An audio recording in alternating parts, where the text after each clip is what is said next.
Bienvenue dans notre émission La puissance de la grâce. Le titre de la méditation est Le nécessaire pardon. Pardonne-nous nos offenses comme nous aussi nous pardonnons à ceux qui nous ont offensés. Matthieu 6, verset 12.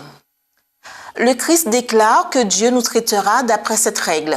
Si vous pardonnez aux hommes leurs offenses, votre Père céleste vous pardonnera aussi. Mais si vous ne pardonnez pas aux hommes, votre Père ne vous pardonnera pas non plus vos offenses. Matthieu 6, versets 14 et 15. L'esprit de rancune est un des péchés les plus courants et qui apporte les plus néfastes conséquences. Combien entretiennent l'animosité ou la vengeance, puis s'inclinent devant Dieu et demandent à être pardonnés comme il pardonne. Ils ne connaissent certainement pas l'importance de cette prière, sinon ils n'oseraient pas la formuler. À chaque jour et à chaque heure, nous sommes tributaires de la miséricorde indulgente de Dieu.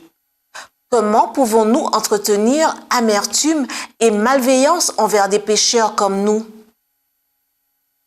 Nous avons une immense dette de reconnaissance envers le Christ et de ce fait, nous avons les devoirs les plus sacrés envers tous ceux qui sont rachetés par sa mort.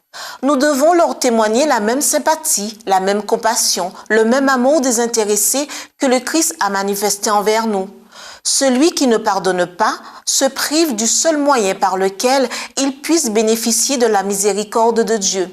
Ne pensons pas que si ceux qui nous ont fait du tort ne confessent pas leurs péchés, nous avons le droit de leur refuser notre pardon. Sans aucun doute, leur devoir est d'humilier leur cœur par le repentir et la confession. Mais nous devons nous montrer miséricordieux à l'égard de ceux qui nous ont offensés, même s'ils ne reconnaissent pas leur tort. Aussi douloureusement qu'ils aient pu nous meurtrir, nous ne devons pas entretenir en nous de rancœur, ni nous apitoyer sur nous-mêmes du mal qui nous a été infligé. Mais au contraire, nous devons accorder notre pardon à ceux qui nous ont fait du tort, comme nous espérons le recevoir de Dieu pour nos offenses envers lui. Pour pouvoir nous approcher de Dieu, il faut que nous soyons décidés à faire connaître à nos semblables la grâce dont nous avons nous-mêmes été l'objet. Citez notre émission La puissance de la grâce.